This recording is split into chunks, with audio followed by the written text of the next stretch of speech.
just watched Star Trek Renegades.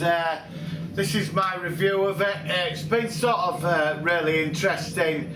I've had to watch it twice. I managed to catch it yesterday, and I sort of, my mind went with it at the time. It was just rushing through. So I sat down today, got everything sorted out, and I've just watched it twice now. I found the second time round I thoroughly enjoyed this.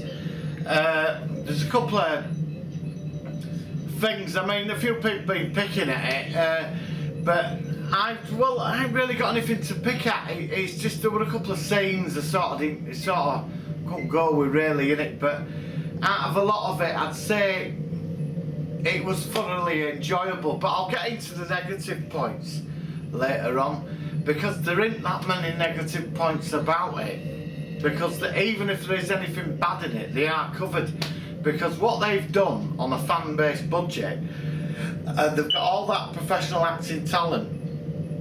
I think they've just done a great job, you know. And so I'm going to get into the positives. I loved how it started. I've been waiting for this for quite a while, and sort of watched it. I know it's been released a week early. Personally, you know, when I saw it, the excitement, it's like waiting for Axonar, you know. I'm quite excited about that. So, you know, I'm sat here, finally got round to seeing Renegades after a big promotional thing for it. I sat through it, and it went straight in. It just went straight in. It moves quick, sort of quick. There's a couple of scenes that drag a bit, but apart from that, it's pretty compact. I like Adrian Wilkinson as the captain of the Renegades. You know, crew are interesting. You've got different characters from different races. Like you've got the Breen, never turn your back on the Breen, that's mentioned. You know, they were a bunch of traitorous lot in the Dominion War when they joined up with the Dominion. I found Gary Graham's character quite interesting, but he didn't play much of a part. I was expecting more from him. You know, I liked Sean Young. I thought she was great. You know, I thought she was pretty cool. I like the character of the Fixer, but again, he didn't really play much of a part. He just popped up now and again. And the whole thing, I loved it when Walter Koenig came in as Admiral Chekhov, 140-year-old, give you a bit of his family. And, you know, John Hurd as Owen Paris. I mean, that dude's been around for years. I remember him as Supreme Commander in John. You know, in V. Sorry, in John. Supreme Commander John. So anyway, on to the story.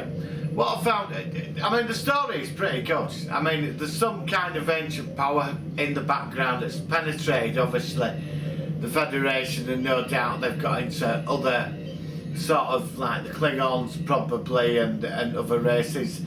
It's set a few years, well, must have set quite a few years after Voyager. I know it's 2368. So I mean, you know, Tuvok soldier, he's somehow been seconded to Section 31. No doubt he's very high up in the organisation. Lexa Singh, she's on some Orion prison planet, fighting away for, you know, obviously trying to get over why she's there, punishing herself, you know, and a crew being commanded by this mad Nautican guy. They end up robbing a ship for downlifting crystals. In comes Corey Namek as Captain Alvarez of the USS Archer. I mean, a lot of nice tributes here. So even with the sound effects, there's some going back to the 60s, do you know what I mean? And that's what I sort of like, it really draws you in. But the good thing about all these characters, there ain't a lot of time to sort of explain who a lot of them are. I found I don't know, yet again an hour and a half. They could have been a bit more subtle with who these characters. Well, we got bits on them, but you know, you remember when Voyager first started, we sort of got into it quite quick, who the what, and a bit of the background. This just didn't seem to give a lot of that, but like I said, they're open to expand into other episodes. So it is a pilot movie. Remembering Encounter at Farpoint, I could honestly tear that to pieces, but I love it, I did enjoy it. But I look back at the Next Gen now, and obviously the Next Gen didn't really kick off for me till season 3. So, you know, it's an interesting place. It's back in the Federation. The beauty of this, because of the new Star Trek films, this is like a continuation of the universe I know and love, and it's the universe I want to get back to. I'm not going to start going on about the film universe and the other timeline or the alternative mirror universe or the other alternative dimension. I'm not going to that. It was nice to get back to where I've spent 20 years of my life through all the series in that timeline, and it was just nice, you know, so that made me feel comfortable with it. Alexa St. Adrian Wilkinson, she's very good as a captain. I think there's a lot more to her. She's going to grow and expand her personality. She's very good. I found Corin Naimak as Captain Average. Could have made a series just on him alone, you know, the USS Archer. He obviously must be a Star Trek fan because he's doing it. You know, he did suit it. I loved the uniforms they had, you know, what the Federation were wearing, quite very comfortable. Not like the silly jumpsuits back in the Next Gen. You know, these were really cool. The sets were pretty good. You know, for the budget they had, I think they did a marvellous job on the sets. The props are excellent, and I love the Icarus ship. The firepower is small, fast. It's got everything you want. It's got a stealth cloaking device. It's got multiple weapons, and it can hold its own against a Klingon ship and a cruiser. I mean, it did. It took on several Klingon ships and withstood its ground. You know, I was quite impressed with that. I loved it when Lexa Singh were found by Tuvok. You know, all that sort of. He played the character beautifully. Again, older. You could see him going into like the old sort of dark shadow world of Section 31. I mean, she stuck a knife to his face. He didn't sort of, you know, cringe from it. He just faced her. Next minute, they're on a mission. He's explaining things about something called the Siphon area of space. Some baddie called Barada. Wasn't particularly impressed with him. I'm glad he's only one-off. You know, he was a bit two-dimensional, but I suppose for a pilot episode he wasn't so bad. And you get into the old conspiracy thing, which I was more interested in. You know, now I could be wrong, but them statues reminded me of For When the World Is Hollow and I Touch the Sky. Looked like the Fabrini computer a bit. Do you know what I mean? But that reminded me of that a bit. But I know it's probably not that. Obviously, it must be the Icosians or some other race from that time. Obviously, it's going to be a race within the Star Trek universe. It was roaming the galaxy 1,000 years ago. I hope it is, and they bring more for. You know, so there's a massive conspiracy in Starfleet, and it's very high up on the Federation Council, which I found extremely sort of, I was more interested in that and where it was going. And this conspiracy even goes beyond Section 31 when, you know, they're like the king of the dirty secrets department. And it's great because this could be like the Blake 7 Firefly of the Star Trek world. It's got that sort of thing, you know, anti-hero type characters doing dirty jobs for Section 31 where the Federation can't touch it. This is what I quite liked about this. It's like Deep Space Nine, that was the darker side of, you know, Star Trek. And they sort of touched this quite beautifully. It's just I found that there's some of the leading characters, well, like I said, it's the pilot episode. Sorry, I'm gonna have to drink some coffee. It is the pilot episode, so you're gonna sort of question stuff, and it's all going. Obviously, it's gonna take a few episodes to work out things, you know. And as we got further into the story about the gateways, so I mean, like I said, I assume it's the Icos they built the gateways, didn't they? You know, but it's the characters of Lex's crew was sort of interesting. I thought the wasted potential on Jarrow, the Bajoran, and the Cardassian, where they hated each other, because it would have been interesting to see what had happened to the Cardassians after devastation, after the Dominion War. I mean, the planet was left devastated and their race must have been humiliated.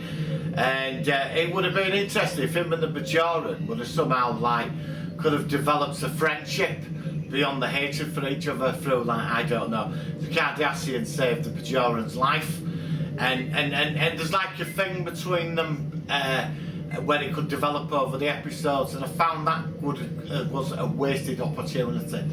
And I found the Jarrow character was pretty basic when he came out with that about, you know, let me kill the Cardassian and basically I'll betray everybody I've served with because of his hatred. I found that was just such a waste, you know, because it's obviously a few years on from the Dominion War. And so we got through to the, I'll jump to another scene, when they assault the planet where the villain lives. And I mean, the villains were really two-dimensional, they really were.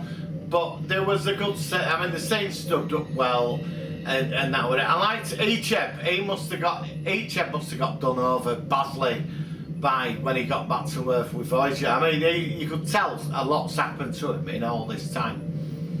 He's very bitter, and now he's been turned into a living weapon, and it's great because in Voyager, I did like him in Voyager, but he was still, you know, he could only play with a character so far, you know, he was a bit restricted. But in this, there's like a lot of humanity, and the Borg stuff is like an anti-Borg sort of, like he's like a weapon now, isn't he, with Borg technology. I mean, obviously slightly different, and that was interesting where they've been with him, and obviously there's something going on between him and the Beta segment. This is it. I should be able to quote the names of the crew, and I'm still only quote a few of them. I loved it when Herman Zimmerman turned up, the holograph engineer, talking, you know, to the scientist. That was a great scene. Loved seeing his character in it, and it was quite a nice twist with Fixer being the hologram, because I thought it was her actually, you know, the scientist. And I got that wrong. But as it goes, all of it, production-wise, special effects, and all the other stuff, even the story, it stands out very well. And this has gone down as a very good pilot episode. I enjoyed watching this. Honestly, I did. I recommend you should watch it at least once or twice. You sort of get an appreciation for it, do you know what I mean? I mean, I could go on, and I don't want to spoil it for people, but I'm going to say this, Paramount and CBS should be financing this, because if they had more money, they could take this to all new levels. But I think Tim Russ and everybody on that team has done an amazing job, what you've brought out. I'm looking forward to the next episodes. So please, you know, donate to this. I did, you know, got my badge and all that. Please donate to this. And just give it a lot of support, because, you know, Star Trek should be back on the TV as far as I'm concerned. You know, it really should be. You know, we've got everything else. So, you know, Blake 7 Firefly anti-hero thing in the Star Trek universe, in the universe that we all love, you know, is a great idea. And so I'm going to give this, out of 100, I'm going to say 97. Now, alright, 97.5%. That is, for me, I've enjoyed it. When honestly, watch it at least twice and you will appreciate it. So I'm going to probably watch this again actually, because I've really enjoyed it. So I'd just like to say, please subscribe to my channel. I'll see you on my next video. Sorry, I just had a lot on over the last week or so. There's been a lot going on in my life, and so I can get back to it now. And please share and subscribe. Let me know your comments. Don't worry, I will get back to you. So have a good one and live long and prosper.